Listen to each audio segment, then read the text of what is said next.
सभी बच्चों का हमारे YouTube चैनल पे बहुत बहुत स्वागत है। हम सभी बहुत दिनों के बाद मिले हैं।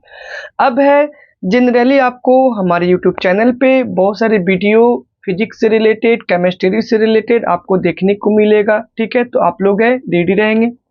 आज हम लोग इस वीडियो में पढ़ेंगे इलेक्ट्रिसिटी का एक टॉपिक है, heating effect of electric current. इसके बारे में हम लोग पढ़ेंगे। Heating effect of electric current होती क्या है, हम लोग वन बाय वन इसको डेफिनेशन देख लेते हैं एंड आफ्टर दैट हम लोग इसके प्रूफ देखेंगे। ठीक है, तो सबसे पहले हम लोग इसको डेफिनेशन देख लेते हैं कि heating effect of electric current क्या है। इसके बाद हम इसको समझाते भी चलेंगे। ओके, तो heating effect of electric current हम यहाँ पे हेडिंग डाल लेते हैं, heating effect of an electric current, heating effect of an electric current है। देखिए यहाँ पे आपको टॉपिक से ही पता चल रहा होगा कि हीट जो है वो जेनरेट हो रहा होगा किसके कारण, इलेक्ट्रिक करंट को पास करने के कारण। और इलेक्ट्रिक करंट पास किससे करेगी, जब भी करेगा जब कोई भी एक कंडक्टिंग मटेरियल होगी तभी उससे इलेक्ट्रिक करंट पासेस करेगी। ओके, तो इसका डेफिनेशन हम लोग देख लेते हैं। देखिए, when an electric current passes through conductor, it becomes hot and electrical energy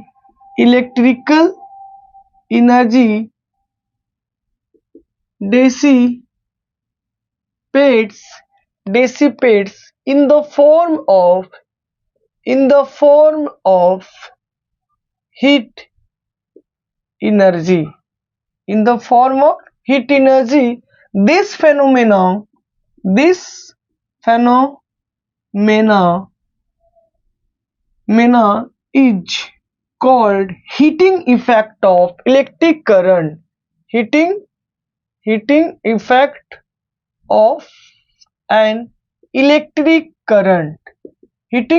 of an electric current. देखिए, मैं आपको पहले इसको डेफिनेशन लिख दिया। अब हम लोग इसको समझेंगे कि heating effect of an electric current होती क्या है।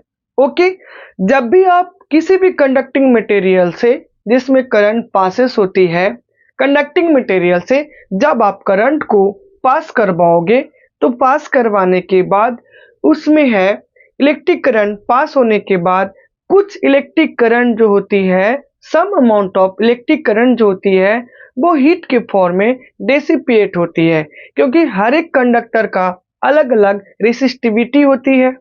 और जब भी करंट हम उससे पासेस करवाते हैं तो कुछ ना कुछ चार्जेस है इलेक्ट्रॉन कैरी कर करके है ले करके जाता है उस कंडक्टिंग मटेरियल से। अभी देख लीजिए, यहाँ पे अगर बात किया जाए तो ये है वायर। क्या है ये? वायर में करंट जब हम पास करवाएंगे तो हर एक इलेक्ट्रॉन है ना, हर एक इलेक्ट्रॉन मूव करेगा। और जब हर एक इलेक्ट्रॉन मूव करेगा तो इलेक्ट्रॉन हो या एटम्स हो आपस में जब कोलाइड करेगा, कोलाइड करने के कारण क्या करेगा, इलेक्ट्रिक करंट को अपोज करेगा। मतलब इस कंडक्टिंग मटेरियल के पास कहीं ना कहीं कुछ रेसिस्टेंस होगी, कहीं ना कहीं कुछ रेसिस्टिविटी होगी जो करंट के फ्लो को अपोज करेगा, ऑब्स्ट्रक्ट करेगा, जिसके कारण इस वायर में क्या होगी, जिसके कारण इस वायर में हीट एनर्जी डेसिपेट होना शुरू हो जाएगा। कौन?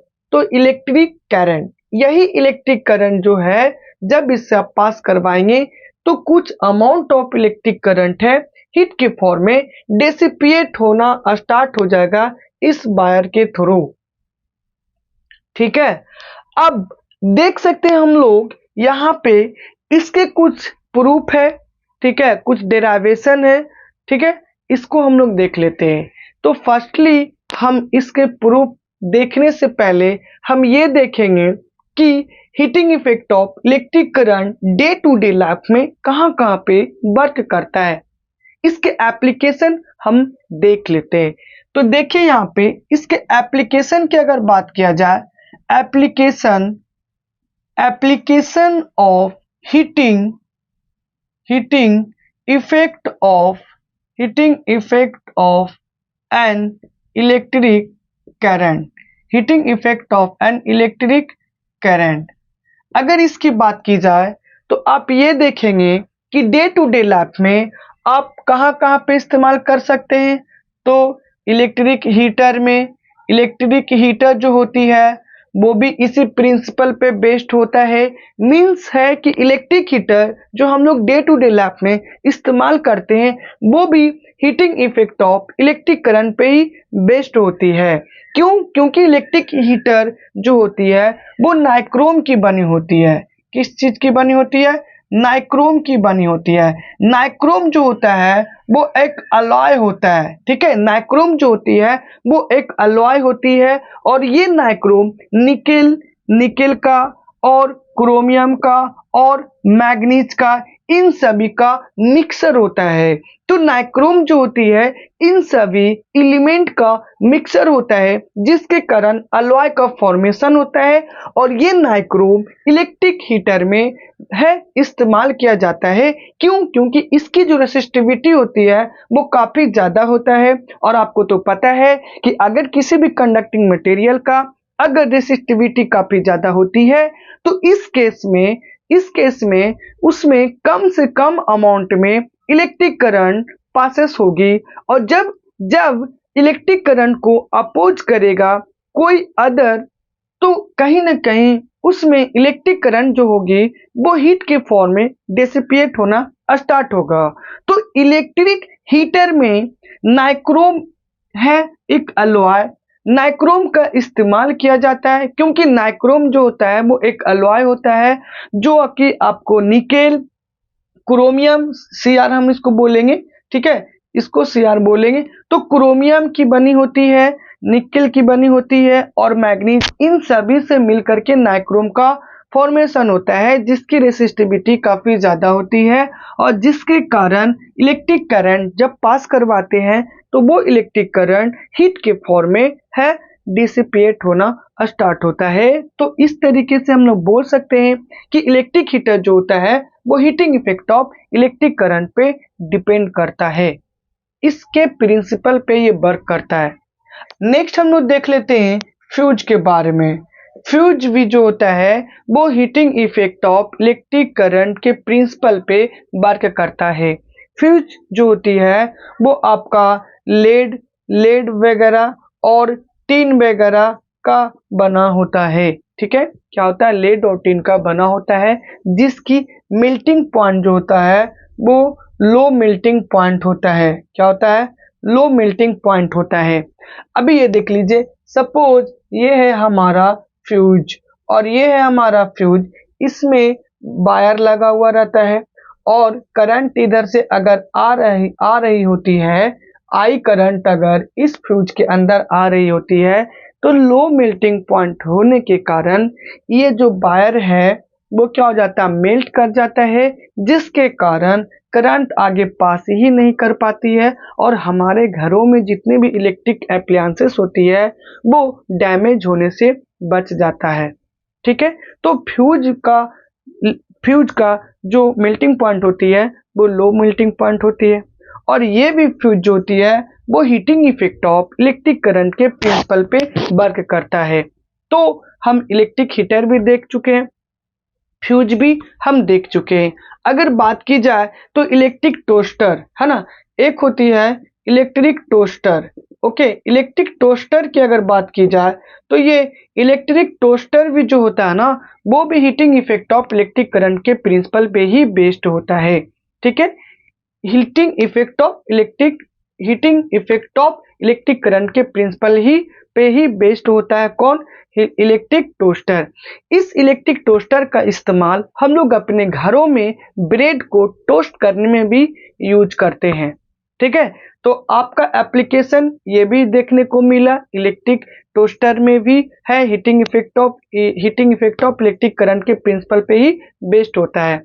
नेक्स्ट अगर बात की जाए तो आप देखेंगे यहाँ पे आयरन, इलेक्ट्रिक आयरन भी जो होती है ना, इलेक्ट्रिक आयरन जो होती है वो भी क्या होता है, heating effect of electric current के प्रिंसिपल पे बेस्ड होता है।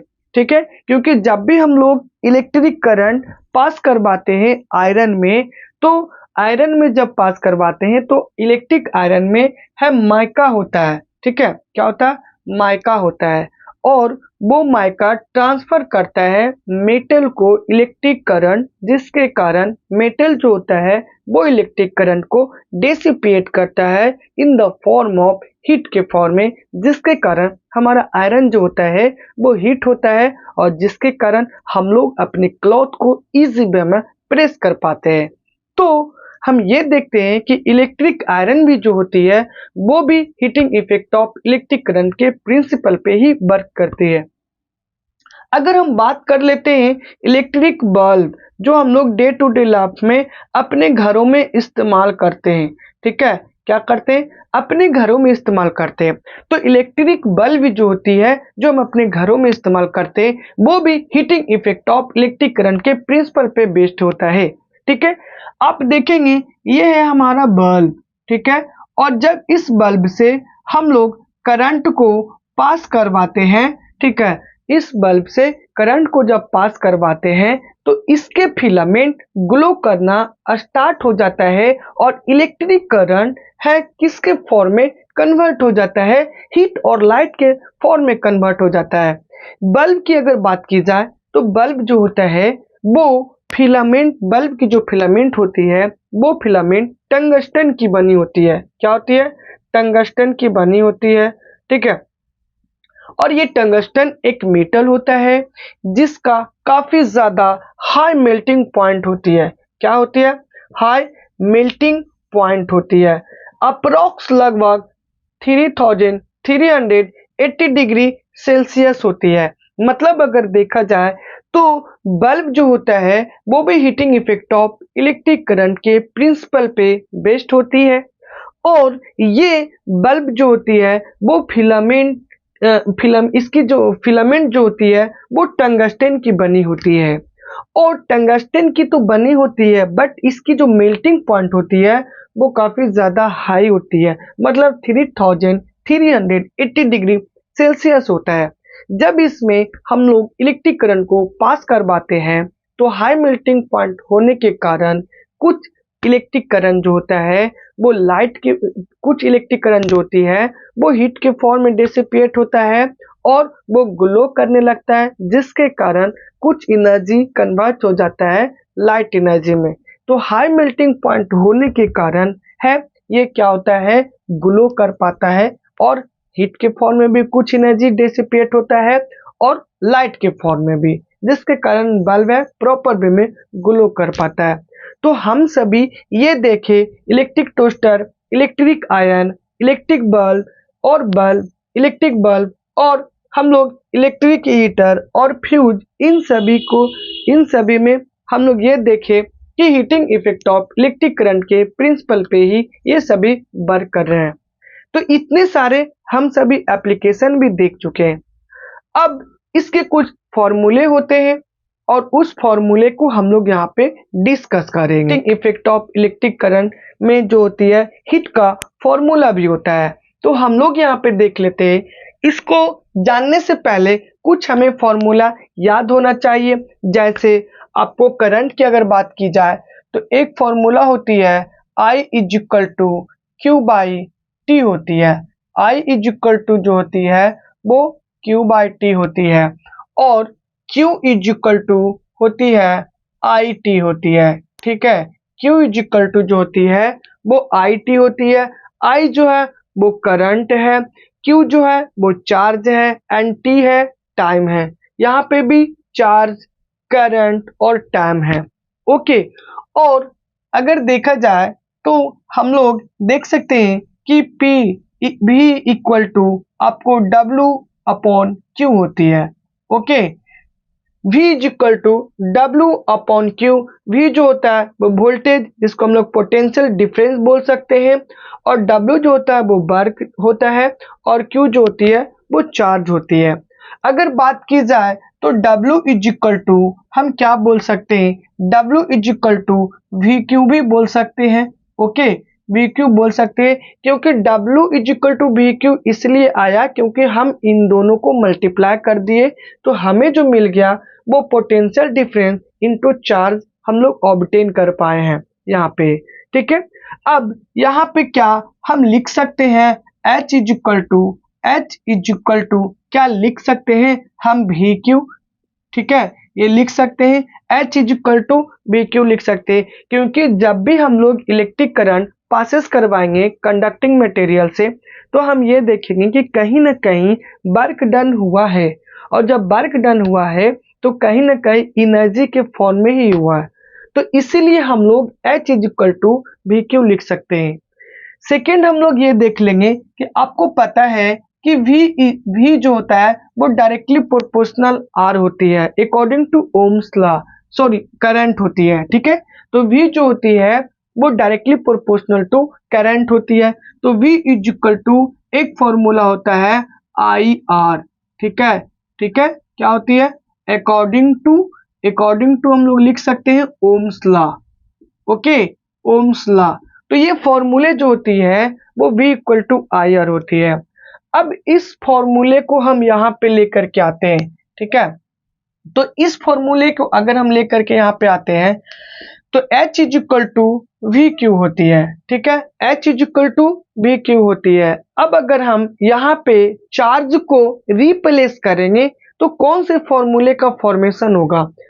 अगर हम लोग चार्ज को रिप्लेस करते हैं तो देखिए यहाँ पे चार्ज क्या लिखा हुआ है, यानी Q इज इक्वल टू क्या लिखा हुआ, IT लिखा हुआ, तो V जो है वो V को मैं यहाँ पे ऐसे ही रहने देता हूँ।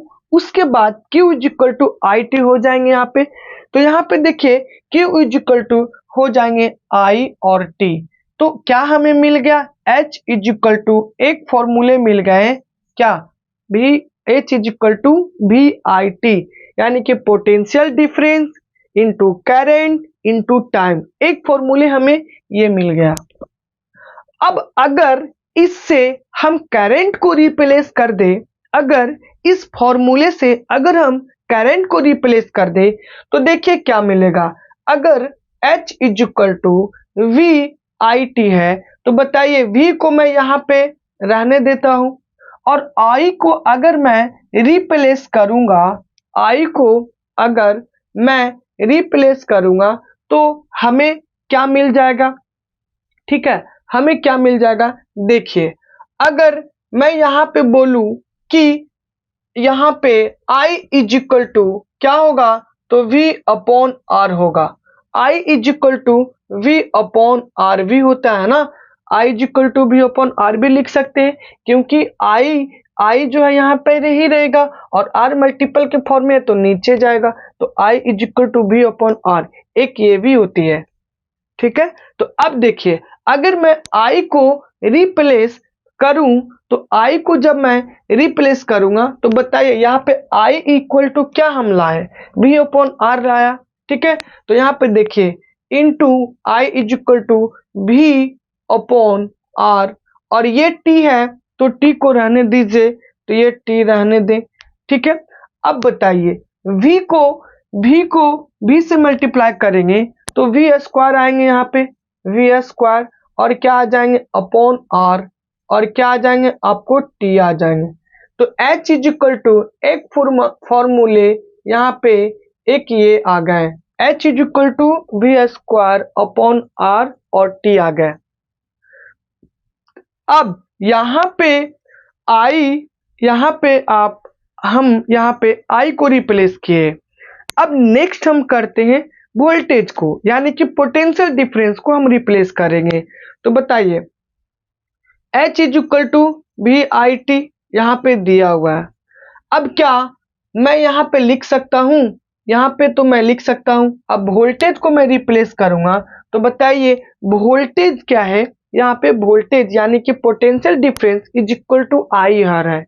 Potential difference is equal to I R है। तो बताइए आप क्या लिखेंगे यहाँ पे, भी इक्वल टू यानी कि आई आर मैं यहाँ पे रहने देता हूँ, और फिर क्या है, ये आई है और ये क्या है, टी है। ठीक है, अब बताइए तो H इज इक्वल टू फॉर्मूले क्या आ गए, H इज इक्वल टू फॉर्मूले आ गए, H is equal to I square R और क्या आ गए, टी। ठीक है, आई स्क्वायर टी। तो ये आ गए, एक फॉर्मूले आ गए आई स्क्वायर आर टी। इसी को ही हम लोग क्या बोलते हैं, Joule's Joule's law of heating. क्या बोलते हैं, इसी को हम लोग बोलते हैं जूल्स लॉ ऑफ हीटिंग बोलते हैं। यानी H is equal to I square R T, जो ये डिराइव हम करके लाए यहाँ पे, इसी को हम बोलते हैं जूल्स लॉ ऑफ हीटिंग। अब क्यों बोलते हैं, H जो है वो डायरेक्टली प्रोपोर्शनल होगा स्क्वायर ऑफ द करंट के। H जो होगी वो डायरेक्टली प्रोपोर्शनल होगी किसके, रेसिस्टेंस का। H जो होगा वो डायरेक्टली प्रोपोर्शनल होगा टाइम के। अब आप भी सोच सकते हैं ना, किसी भी इलेक्ट्रिक कंडक्टिंग मटेरियल से आप करंट को पास करवाएंगे,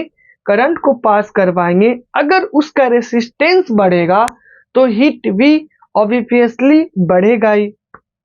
अगर आप करंट पास करवाएंगे, ज्यादा करंट पास करवाएंगे, तो भी उसमें हीट जो होगा वो ज्यादा जनरेट होगा।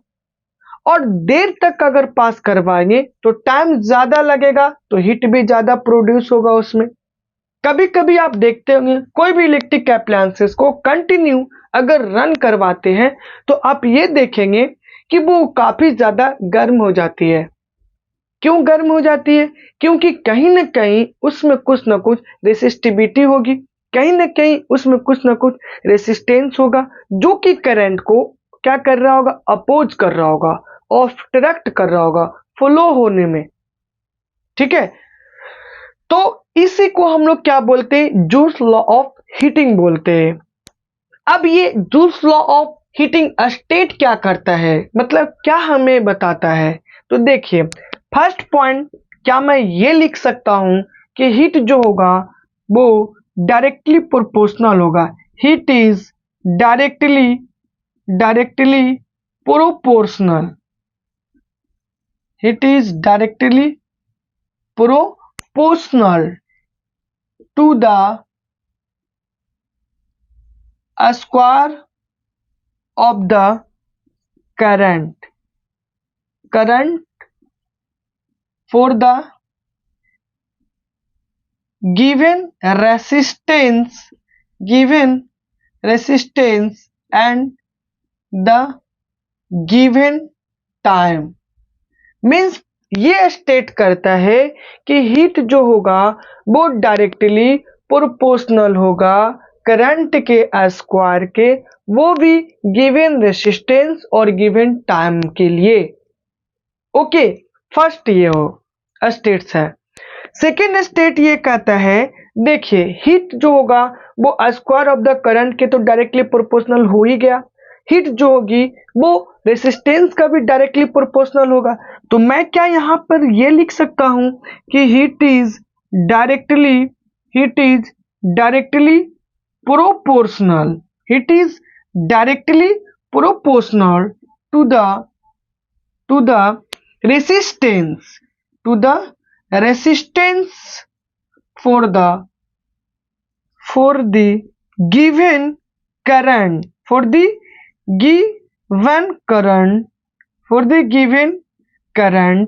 and the given time। यानी कि गिवन टाइम और गिवन करंट के लिए हीट जो होगा वो डायरेक्टली प्रोपोर्शनल होगा वो रेसिस्टेंस का। थर्ड की अगर बात बोला जाए, मैं करंट को डायरेक्टली प्रोपोर्शनल कह दिया, रेसिस्टेंस को भी मैं लिख दिया, अब टाइम के लिए हो गया। ठीक है, तो हीट जो होगी, heat is directly directly proportional, it is directly proportional to the time for the given resistance, for the given resistance and the given current तो यहाँ पे हमें ये पता चल गया कि अगर रेसिस्टेंस बढ़ेगा तो हीट का अमाउंट भी जो जनरेट होगा कंडक्टर में वो भी बढ़ेगा। अगर टाइम आप बढ़ाएंगे, ठीक है, तो भी हीट क्या होगा, मोर एंड मोर अमाउंट में जनरेट होगा। अगर आप करंट बढ़ाते हैं तो भी हीट जो जनरेट होगा कंडक्टर में वो भी ज्यादा होगा। मींस देख रहे हैं कि हीट जो हो रहा है वो डायरेक्टली प्रोपोर्शनल हो रहा है स्क्वायर ऑफ द करंट के। हीट जो हो रही है वो रेसिस्टेंस के डायरेक्टली प्रोपोर्शनल हो रही है, और हीट जो हो रही है वो टाइम के भी डायरेक्टली प्रोपोर्शनल हो रही है। तो ये जूल्स लॉ ऑफ हीटिंग यही कहता है। ओके, अब हम इससे रिलेटेड जो क्वेश्चन होती है उसको मैं यहाँ पे सॉल्व करूंगा। कुछ न्यूमेरिकल से हम लोग यहाँ पे देख लेते हैं। देखिए यहाँ पे एक क्वेश्चन है ना, तो हम लोग यहाँ पे ये देखेंगे heating effect of electric current से यहाँ पे कुछ क्वेश्चन हम लोग यहाँ पे देख लेते हैं। क्वेश्चन यहाँ पे ये बोल रहा है कि an electric iron of resistance 20 ohm takes current of 5 ampere, calculate the heat developed in 30 second. एक इलेक्ट्रिक आयरन है जिसका रेसिस्टेंस आपको दिया हुआ है 20 ओम और उसमें है करंट है 5 एम्पियर का करंट उससे पासेस हो रही है। तो आपको ये क्वेश्चन बोल रहा है कि कितना अमाउंट ऑफ हीट जनरेट होगा, वो भी 30 सेकेंड में। ठीक है, 30 सेकेंड में कितना अमाउंट ऑफ हीट जनरेट होगा उस इलेक्ट्रिक आयरन में। ठीक है, तो देखिए यहाँ पे क्या मैं यहाँ पे बोल सकता हूँ आर। आपको पहले इससे पहले आपको ये पता होना चाहिए कि हीट का जो फॉर्मूला मैं आपको बताया, हीट का जो formula V square upon R T, एक ये बताया मैं आपको। दूसरा H is equal to VIT, ये मैं आपको बताया। ओके, और आपका H इज इक्वल टू जिसको हम लोग क्या बोल रहे थे, जूल्स लॉ ऑफ हीटिंग बोल रहे थे। ठीक है, जूल्स लॉ ऑफ हीटिंग बोल रहे थे, तो H is equal to I square RT। ठीक है, अब ये तीनों का तीनों फॉर्मूले हम लोग वहां पे इंप्लीमेंट करेंगे जहां पे जो जो डाटा हमारे क्वेश्चन में दिया हुआ होगा। तो अगर हम देखेंगे कि वोल्टेज यानी potential difference, resistance and time अगर दिया हुआ है तो मैं इस फॉर्मूला का इस्तेमाल कर करके फाइंड आउट करूंगा। चलिए, तो ज्यादा बातें नहीं करते हुए मैं इस क्वेश्चन को सॉल्व करता हूं। ओके, तो देखिए यहाँ पे रेसिस्टेंस आपका R दिया हुआ है 20 ओम दी हुई है। ओके, आपका करंट अगर बोला जाए तो करंट जो है वो 5 एम्पियर दिया हुआ है, और आपका टाइमिंग जो दिया हुआ है वो टाइमिंग कितना दिया हुआ, 30 सेकेंड दिया हुआ है। अब इसको हम लोग निकालते, रेसिस्टेंस दिया हुआ है, I दिया हुआ है और टाइम दिया हुआ है। तो by using this we can find it. Okay, तो हम लोग यहाँ पे क्या कर सकते हैं, फाइंड आउट कर सकते हैं इसकी वैल्यू। तो H इज इक्वल टू क्या करेंगे, I स्क्वायर RT करेंगे।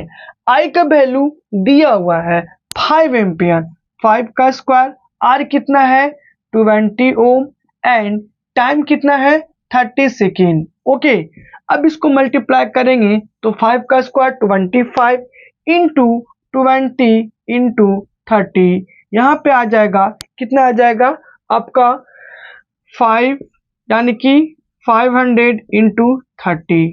ओवरऑल जो आ गया कितना आ गया 50 एंड 0, यानी कि ओवरऑल आ गया 15,000। ठीक है, यानी कि 5 3 जा 15, 15 पे 30, यानी कि कितना आ गया, H इज इक्वल टू इतने जूल्स आ गए। हाँ, पीछे में आपको बताना भूल गया था कि हीट का जो यूनिट जो होती है वो जूल्स होती है। तो हीट को हम लोग मेजर करते हैं जूल्स में। तो हम लोग यहाँ पे हीट निकाल रहे हैं, तो हीट जो आया वो कितना आ गया, 15,000 जूल्स आ गया। अगर और आप इसको लिखना चाहते हैं तो 1.5 इंटू 10⁴ जूल्स भी लिख सकते हैं। ओके, तो क्या लिख सकते हैं आप? 1.5 इंटू 10⁴ जूल्स भी आप लिख सकते हैं। तो इस तरीके से हम लोग देख चुके हैं इस क्वेश्चन में कि हीट है कितना अमाउंट में जेनरेट हो रहा है, वो भी 30 सेकेंड में। ओके, क्वेश्चन हम लोग यहाँ पे देख लेते हैं। यहाँ पे क्वेश्चन है, next question, an electric motor takes 5 ampere from a T20 volt line, determine the energy consume in 2 hours. ठीक है, एक इलेक्ट्रिक मोटर्स है जिसमें 5 एम्पियर करंट है, फ्लो हो रही है और वोल्टेज है उसका 220 वोल्ट है। तो बताइए कि ओवरऑल जो एनर्जी कंज्यूम किया जाएगा इलेक्ट्रिक मोटर के द्वारा वो भी 2 घंटे में, वो कितना किया जाएगा। गिवन जो है मैं वो लिख लेता हूँ। ओके, जो भी गिवन है यहाँ पे करंट दिया हुआ I is equal to 5 ampere दी हुई है, आपका V इज इक्वल टू 220 यानी T20 है, और आपका क्या है टाइमिंग इज इक्वल टू यानी कि टाइम T इक्वल टू कितना दिया हुआ है 2 आवर्स दी हुई है। अब बताओ I दिया हुआ है, V दिया हुआ है और टाइम दिया हुआ है, I V और T है ना, I V और T। क्या आप H इज इक्वल टू ऊपर वाला फॉर्मूला का इस्तेमाल कर करके आप नहीं निकाल पाएंगे?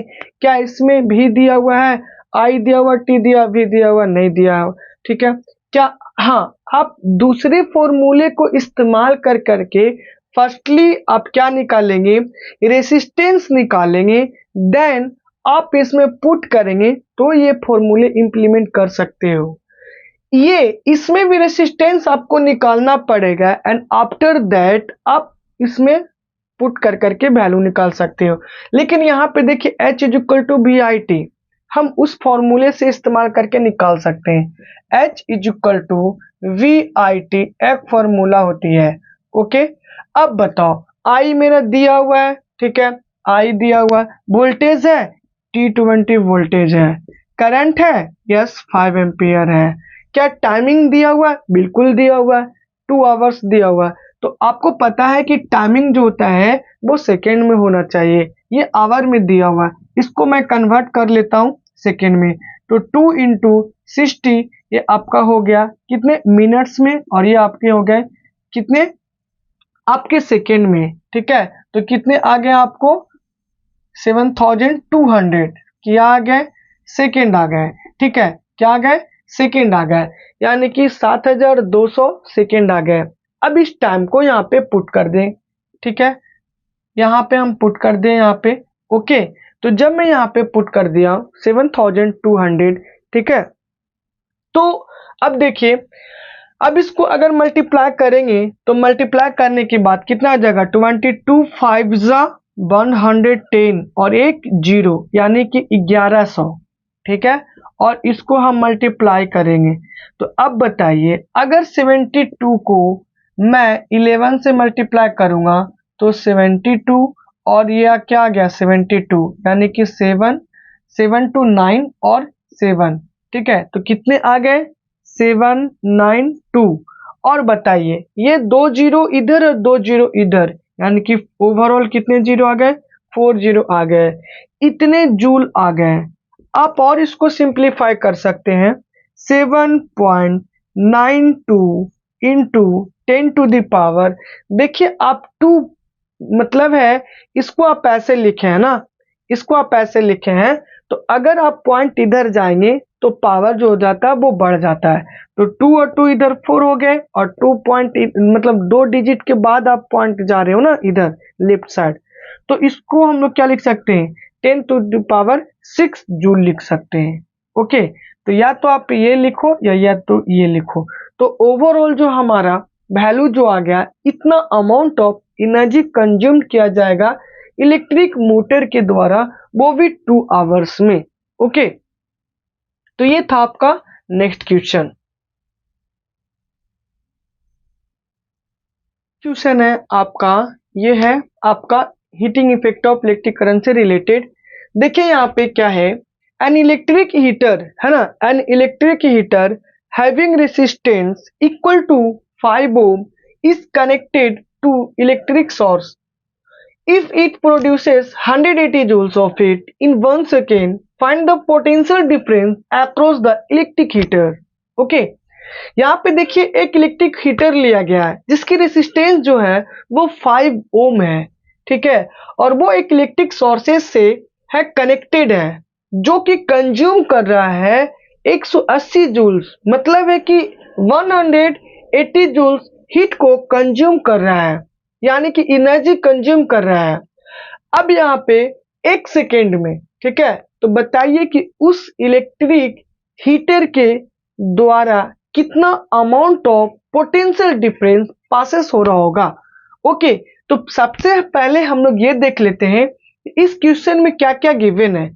क्या रेसिस्टेंस गिवन है, रेसिस्टेंस दिया हुआ R इज इक्वल टू 5 ओम दी हुई है। ओके, आपका हीट दिया हुआ है, हीट है जो कि दिया हुआ 100 जूल दिया हुआ है। टाइम दिया हुआ, यस टाइम दिया हुआ 1 सेकेंड दी हुई है, ठीक है, 1 सेकेंड दी हुई है। अब आप कौन से फॉर्मूले इस्तेमाल करोगे, आर दिया हुआ है, मतलब है हीट दिया हुआ है, टाइमिंग दिया हुआ है। तो अब बताओ, हीट दिया हुआ है, आई दिया हुआ है, आर दिया हुआ है, टी दिया हुआ है, बिल्कुल नहीं, टी दिया हुआ है, रेसिस्टेंस दी हुई है, बट करंट क्या दी हुई है, नहीं दी हुई है। हीट क्या दी हुई है, बिल्कुल दी हुई है। तो बाय यूजिंग दिस फॉर्मूला, आप इस फॉर्मूला का इस्तेमाल कर करके आप निकाल सकते हैं। ओके, तो देखिए, या तो आप ये इस फॉर्मूला का इस्तेमाल करें या ये फॉर्मूला का इस्तेमाल करें, कोई भी इस्तेमाल कर सकते हैं। हम इसी को इस्तेमाल कर करके आपको दिखाते हैं, ठीक है।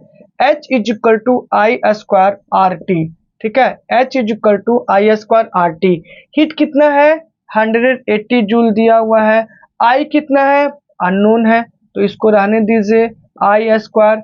करंट रेसिस्टेंस कितनी दी हुई है, 5 ओम। टाइमिंग कितना है, 1 सेकेंड। अब आप इसको कैलकुलेट करोगे तो आप क्या लिख सकते हो, I square is equal to 180 upon 5, 5 को 1 से मल्टीप्लाई करोगे 5 ही आएगा। अब क्या ये आ जाएगा, 5 3 जा 15, यानी कि 36। तो आई स्क्वायर इज इक्वल टू क्या आ गए, 36। तो आई इज इक्वल टू क्या आ जाएंगे, आपको 6 आ जाएंगे, क्योंकि इसका हम रूट अगर निकालेंगे 36 का तो आई का जो वैल्यू आएगा वो 6 आएगा। क्या आ जाएगा, 6 एम्पियर आ जाएगी। अब यहाँ पे क्वेश्चन में क्या बोल रहा है, पोटेंशियल डिफरेंस को फाइंड आउट करने के लिए बोल रहा है, बट अभी तक हम करंट ही लाए हैं। तो बाय ओम्स लॉ से आप नहीं ला सकते हैं, बाय ओम्स लॉ से निकाल सकते हैं ना, V is equal to I R, V is equal to I R. अब बताइए आप, I कितना आप लाए हैं, 6 एम्पियर लाए हैं। रेसिस्टेंस आपका कितने दी हुई है, 5 ओम दी हुई है। तो बताइए V is equal to 30 volt नहीं आ जाएगा, V is equal to 30 volt आ जाएगा ना, यानी पोटेंशियल डिफरेंस कितने आ जाएंगे, 30 वोल्ट आ जाएंगे। ये हो गया। ओके, तो ये हो गया हमारा। अब आप बताइए, एक मेथड तो ये वाला हो गया, हम ये फॉर्मूले आपको निकाल करके दिखाएं। इस फॉर्मूले के इस्तेमाल करके, यानी इस फॉर्मूले को यूज कर करके हम आपका पोटेंशियल डिफरेंस को फाइंड किए। अब आप चाहे तो ये फॉर्मूला भी यूज कर सकते हैं और चाहे तो ऊपर वाला भी इस्तेमाल कर सकते हैं, वैल्यू में कोई भी डिफरेंस आपको देखने को नहीं मिलेगी, ठीक है। चलिए ऊपर वाला फॉर्मूले हम सेकेंड मेथड से फाइंड आउट करते हैं। सेकेंड मेथड है ना, by using this formula H is equal to, अगर हम निकालेंगे V आई टी, तो बताइए वोल्टेज क्या दी हुई है, नहीं दी हुई है, वोल्टेज हमारा नहीं दी हुई है, बट करंट दिया हुआ है सर, यस करंट आपका नहीं दिया हुआ है। तो बताइए वोल्टेज आपका निकालना है, करंट भी आपका अननोन है और टाइम आपका नोन है। तो बताइए इसमें दो दो वैल्यू जो है, दो दो डाटा जो है वो अननोन है, ठीक है, दो दो डाटा अननोन है।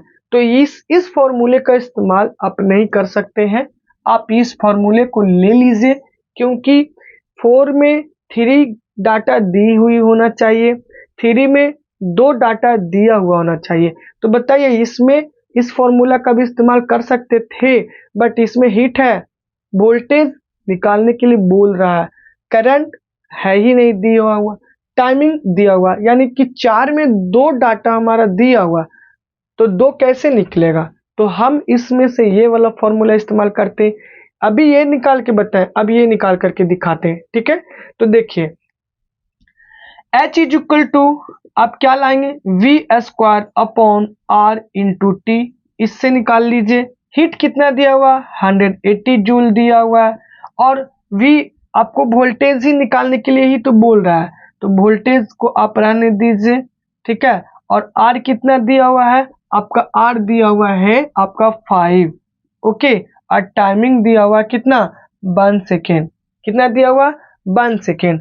अब बताइए, अगर आप यहाँ से निकालेंगे तो ये क्रॉस मल्टीप्लिकेशन करेंगे कि नहीं, क्रॉस मल्टीप्लिकेशन करेंगे तो कितना आ जाएगा, 900 आ जाएगा, कितना आ जाएगा, 900, यानी 180 को 5 से मल्टीप्लाई करोगे तो 900 आ जाएगी, ओके। अब वी स्क्वायर को 1 से तो कोनो फर्क नहीं पड़ेगा आपको, वी स्क्वायर, तो v इज इक्वल टू √90 आप करोगे तो v इज इक्वल टू आपका जो आ जाएगा वो 30 वोल्ट आ जाएगा, ओके। क्या आ जाएगा, 30 वोल्ट आ जाएगा। अब आप बताओ कि यहाँ पे मैं इस फॉर्मूले का भी इस्तेमाल किया तो भी 30 वोल्ट ही आया, इस फॉर्मूले का भी इस्तेमाल किया तो भी 30 वोल्ट आया, यानी कि वैल्यू पे कोई भी इफेक्ट नहीं पहुंचेगा। It depends upon the value the data is given in the question, ये निर्भर करता है कि कौन कौन से क्वेश्चन में डाटा दिया हुआ है, उसके अकॉर्डिंग हम लोग फॉर्मूले को इम्प्लीमेंट करेंगे उस क्वेश्चन में, जैसा कि मैं यहाँ पे बताया आपको, ठीक है। तो ये आपके हीटिंग इफेक्ट से, heating effect of electric current से आपका कंसेप्ट था, आपका यहाँ पे सारे क्वेश्चन थे उस पे बेस्ड। नेक्स्ट हम लोग पावर के बारे में पढ़ेंगे, ठीक है। अब आपके वीडियो है जो कि कंटिन्यू आते रहेंगे, तो आप लोग ध्यान से अच्छे से इस पे पढ़ाई करेंगे। तब तक के लिए bye bye, take care, thanks, have a nice day, good bye.